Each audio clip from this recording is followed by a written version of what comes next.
All Indiana Politics is your premier source for Indiana politics, focusing on issues that matter to you. I still want us to be the best in the Midwest. We can't afford another lockdown. Give the citizens of this country the relief they need. Education in the state of Indiana remains priority number one. In-depth, nonpartisan coverage. We don't know exactly where the economy will be in January. People are worried with good reason. Exclusive interviews with Indiana's political leaders. We have the resources here in the state of Indiana to care for those who are in need. Expert analysis on critical legislation. We need to reform those laws. This recovery is going to take some time. We've got to anticipate that there'll be a budget shortfall. From Wish TV, this is All Indiana Politics Podcast on the All Indiana Podcast Network. It's Sunday morning. Welcome to another edition of All Indiana Politics. I'm Phil Sanchez. We could learn by the end of the week how the Indiana Economic Development Corporation used taxpayer dollars to fund its operations. The IEDC board voted to release a forensic audit of the agency. The governor's office says the report still has to go through a legal review before they can release it. They do confirm the audit did not find evidence of criminal wrongdoing. Our government reporter Garrett Bergquist explains what to look for when it becomes public. The governor says he's already making changes. We have a new investment policy in place to make sure investment dollars stay in Indiana. The Indiana Economic Development Foundation has not accepted any new contributions since April. That was another entity within the IEDC, and we are putting together a plan to wind it down. The Indiana Economic Development Corporation leads the state's efforts to attract and retain businesses. It drew controversy 2 years ago when it bought land near Lebanon for the LEAP district. That's a planned high-tech research and development park. The governor ordered a forensic audit of the IEDC's finances in April. Then in June, Braun replaced the entire IEDC board of directors. Here's what Secretary of Commerce David Adams told me about the audit last month in an interview for All Indiana Politics. We want to make sure that, if there are areas that have to be improved, that we're proactive in terms of getting those areas addressed. And you've got my commitment and the governor's commitment. We're going to do that. Make sure that we've got a transparent process here.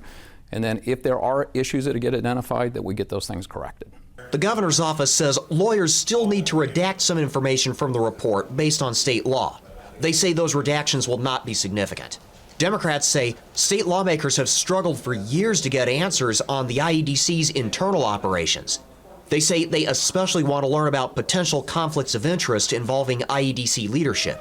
We have to look very carefully at this, but I am concerned whether anybody benefited in terms of work being directed to their business or money being directed to a business that they owned or participated in or received payments from, received salary, for example. Even if they followed the letter of the law and they did not embezzle dollars, we clearly saw documents that articulated that there was a conflict of interest between many of those who were making the decisions and the entities that they managed. Both Delaney and Kadora tell me they think the changes Governor Braun has announced so far are a good start. I'm Garrett Bergquist for Wish TV and WishTV.com. All right, we'll see what happens. Meanwhile, Governor Braun is calling for applicants for the state's utility regulatory commission. He says he wants people who can look for ways to keep utility rates down. News 8's Derek Dennis explains. It's no secret utility rates across the country and in Indiana are on the rise. A Purdue University study projects a 20% increase over the next 6 years, and Governor Mike Braun says he's paying attention. Our state must have reliable utilities without overwhelming Hoosier families with skyrocketing rates. In a news conference, the governor announcing 3 new appointees who will help nominate new members for the state's Utility Regulatory Commission, known as the IURC. The governor also putting out the call for qualified applicants to apply online. If you're interested in protecting ratepayers, ensuring Indiana has a stable energy supply, and if you can bring objectivity and fairness to the table, we want to hear from you. The application process will be open until October 14th at the end of the day, and so you can find that application at the website, on the governor's website. Susie Jaworowski, the state's Energy and Natural Resources Secretary, will pull double duty by joining the nominating committee that will pick the new members of the IURC. Together, we will ensure that energy progress doesn't come at the expense of Hoosier ratepayers' ability to afford their energy bills. In Indianapolis, I'm Derek Dennis for Wish TV and WishTV.com. All right, coming up, we talk to the people behind a new effort to recruit independent political candidates here in Indiana. All right, welcome back. A new nonprofit hopes to boost independent candidates in our state. Independent Indiana launched earlier this summer. Their executive director ran for Congress back in 2022 as an independent. Garrett Bergquist asked him how he hopes to expand the choices on your ballot. And joining us now is Nathan Gotch, the executive director of Independent Indiana. Nathan, welcome to the show. Thanks so much for having me. So tell us about your organization. What do you hope to accomplish? So Independent Indiana was formed so that people all around the state know that independent candidates have actually been running and winning at numbers larger than most of us realize. We went and looked at the last two elections all across the state of Indiana, and it turns out that nearly 250 independents got on the ballot, and in their races, 52% of them won. Now, we also analyzed what the success rate was for Republican and Democratic candidates during that time. Republicans won 61% of their races, and Democrats won 35%. We think it's really important that people understand that this is happening. It's happening all across the state. And really, when you look at the numbers of registered voters in Indiana, how their party affiliation sort of lines up, it's not that surprising. A recent report by the Independent Voter Project found that 44% of registered voters in Indiana were independents. That's compared to 31% that were Republicans and 25% that were Democrats. And I want to be clear, you're focusing specifically on independent candidates running in partisan elections as opposed to third-party candidates, correct? Yeah, we're talking about independents. We're not talking about libertarians or any of these other parties. And these are people that are running correct in partisan races. How did Independent Indiana come about? Well, I mean, it started from us looking at the data and seeing the success of these independents. And then I started talking to them. You know, I think the stereotype in the past has been that independents were kind of these wacky people who couldn't run as Republicans or Democrats. That may have been true in the past, but it's really not today.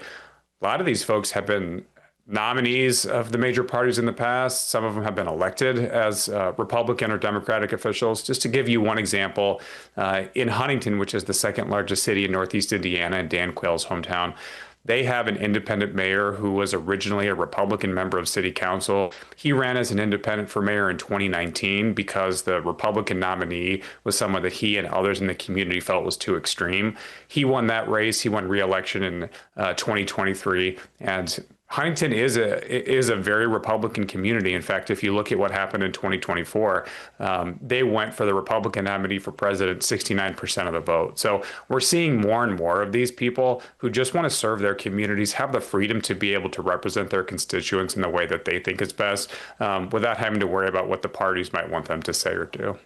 How do you plan to recruit independent candidates? You know, we actually are working on a program that we're going to be unveiling here in the next couple of weeks. The first thing is just for me to be doing interviews like this, so people across the state know that we exist. They hopefully will go to our website, independentindiana.org, sign up to get email updates as we unroll these different things in the coming weeks and months. So we want to make sure that if people want to run for office and they're thinking about doing it as an independent, that they have good information to make the best decision for them and for their community. Do you plan to make any endorsements? You know, that's a good question. We are a nonprofit organization, so, you know, there's certain restrictions that we have to follow. But I think ultimately what we can do is provide resources and provide information. And then if it comes to a place where, you know, it's in line with what the IRS guidelines are, we certainly would consider that. Who's funding you right now? So we have funders that are all across the ideological spectrum. We've got Republicans, Democrats, independents. You know, as a nonprofit organization, our donors are anonymous. And, you know, as you can imagine with the heightened political climate, the heat that people are feeling, you know, there are people who maybe don't want to be public out there, but they're really supportive of what we're doing. And I can tell you that we have some former statewide elected officials from the one of the major parties that have supported us as well. Now, voters consistently say that they want independent or third-party options, but as general elections approach, they tend to sort themselves back into their camps. And there have actually been some surveys that have found that for a lot of these voters, the overriding goal is ultimately keeping the other party out of power. How do you cut through that? I think part of that is just people thinking that the independent candidate has a real chance. We think that one of the reasons why we haven't seen independents break through up at these larger races is because the restrictions on those candidates in Indiana are really burdensome. Just to give you an example, if you want to run as an independent for Congress, you need to get around 4,000 signatures. That's probably going to cost you about $70,000. The number for Republicans and Democrats, the signatures they need to collect is a little bit lower. It's 0. Statewide office is even more. So you've got to collect 8 times the number of signatures that Republicans and Democrats do if you want to run for governor or for U.S. Senate. If those rules change and we had a level playing field, I think you'd start to see more independents being more successful because they'd be able to run campaigns all the way through the campaign season, not have to worry about collecting signatures. What sort of resources and support can a prospective independent candidate expect from your organization? So we're working on a toolkit right now that hopefully we'll be putting out soon, so that people who are thinking about running as independents know what they need to do. There's also some other programs that we're working on developing here. Unfortunately, I can't share all those things, but look, I was an independent candidate myself. I ran for Congress in 2022, so I know how important it is to have help, to have resources, and we want to do whatever we can so that other people have a chance to do better than I did. So what can we expect from your organization over the next year as we get into the 2026 cycle? The great thing about what we're doing is we're getting feedback from people all across the state every single day with suggestions about where they think we can be helpful. The reality is we have a blueprint, we've got a roadmap, but that's changing as we're hearing from more and more Hoosiers. And so what I would say is we're going to keep going, we're going to keep working. And, our goal is to help make Indiana elections more competitive than they have been in the past few cycles. And I have yet to talk to somebody other than maybe the furthest partisan person who thinks that that's a bad idea. Would it be fair to say your organization is focused more on going after some of the barriers that we discussed, or more in terms of trying to promote independent candidates, or is it really a mixture of both? Yeah, the answer is both. This is a multi-pronged approach. Where we're at right now has been years and years in the making, and it's not going to change overnight. But, when you see former Governor Mitch Daniels write in the Washington Post last year that Indiana has a problem with one-party rule and that competition is good for everyone, I think that gives you a sense of where people, who have aligned with either party feel right now, including folks that are part of the establishment. Nathan Gotch is the Executive Director of Independent Indiana. Thank you for joining the show today. Thanks for having me. Good conversation there. Coming up, Indiana's Best Political Team looks ahead to that IEDC audit report and assesses the results of the data center fight here in Indianapolis.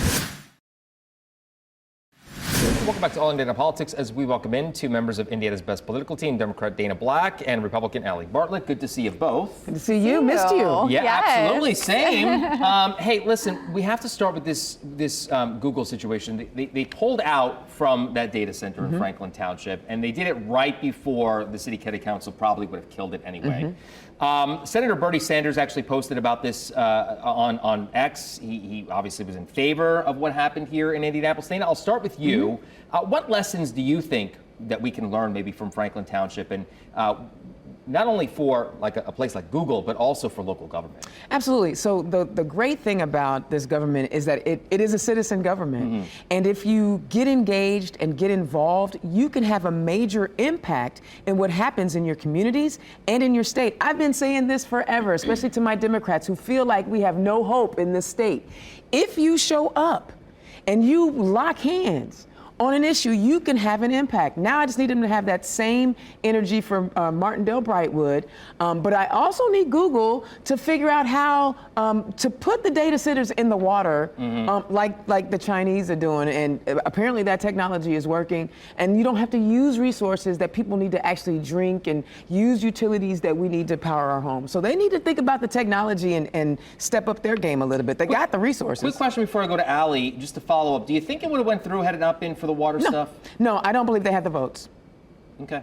Allie, your thoughts on that as well. And also, let's talk about the Martindale Brightwood situation as well. because this looks like it's going to be kind of a replica of what we saw in Franklin Township.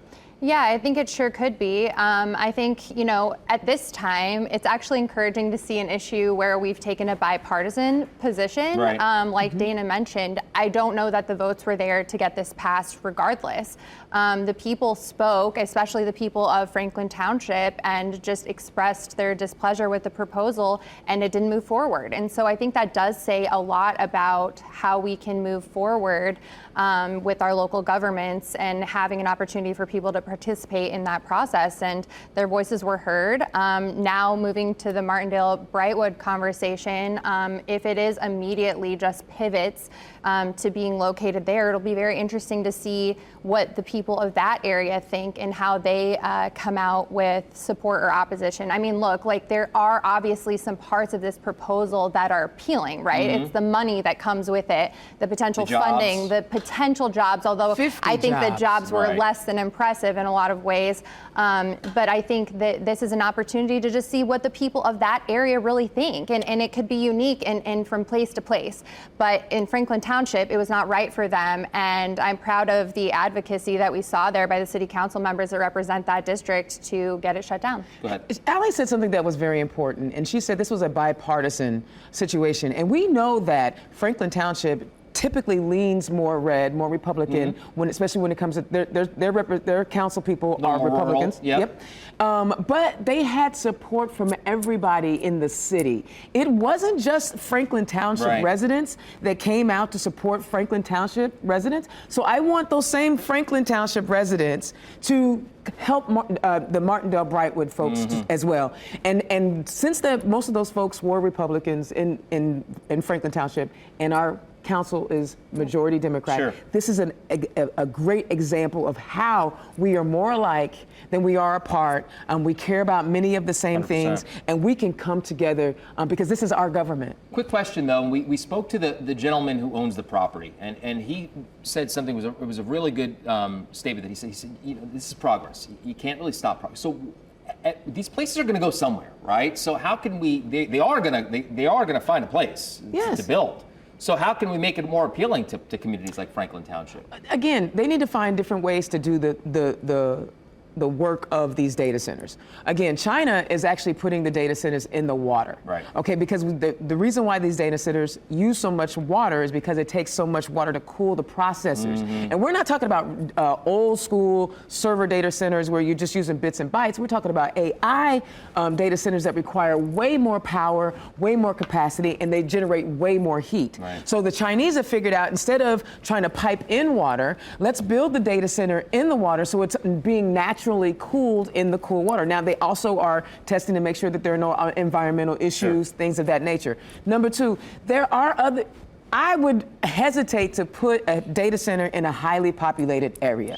There are places within our nation where you can put a data center, and I'm not talking about national parks, so I'll need y'all to stop there, right? There are places that we can put data centers where they're not having an impact on actual humans' lives. We are seeing in Michigan City where a data center is being built, and there are significant resource problems that they are facing in Michigan City. So it can be done, just don't put it where people are living. Right. Final thought on this here, Alex. Yeah, I actually agree with that. And I think that part of the analysis here, obviously we all want to see advancement in technology for our state. We want to see, good investment in our state. We want that for our communities. But I think when we're thinking through where to put these things, we also have to think about population. We have to think about places where they are trying to grow their quality of place initiatives to attract people to live there. All these things contribute to that. And I think the best thing that came out of this was seeing the community really engage in the conversation and speak up for what they want for their community moving forward. Now, I think the investment is important. I want to emphasize that. But it just has to be strategic. Quickly, I have a minute left. I want to get you both in here. IEDC, we expect to see that report here later this week. What can we expect, Dana? Well, it looks like there was some unethical behavior from the board. Nothing illegal. I didn't see where they were saying there was anything illegal, but it looks like there was some unethical and conflict of interest. That's why we have to make sure when we're picking board members and that you're getting a broad section of our community, and that you vet these folks and make sure that they don't have some personal interest in business decisions like Close that. this out, Allie, 30 seconds. Yeah, I think what we have seen here is, once again, Governor Braun delivering on campaign promises. He identified IEDC as an area where Hoosiers wanted to see increased transparency, and has talked about that since his campaign. His initiative to have this audit done in general, and now to publicize it for people, I think is something that has been really important to him from day one. And it's just going to allow Hoosier confidence to grow in an important agency that really does contribute to our economic development. They're cleaning up their own house. I love it. Great to see you both. I love having you both on. Thank you so much for being here. Much more to come after the break. Thank you for joining us for All Indiana Politics this week. We'll be back here next Sunday morning, as always, at 9:30. And be sure to check out our All Indiana Politics podcast online at wishtv.com. Have a great rest of your weekend. From Wish TV, this is All Indiana Politics Podcast on the All Indiana Podcast Network. Watch All Indiana Politics live Sunday mornings at 9:30 on Wish TV and at wishtv.com. Subscribe to this podcast and listen weekly here on the All Indiana Podcast Network. And be sure to discover even more great podcasts at allindianapodcastnetwork.com.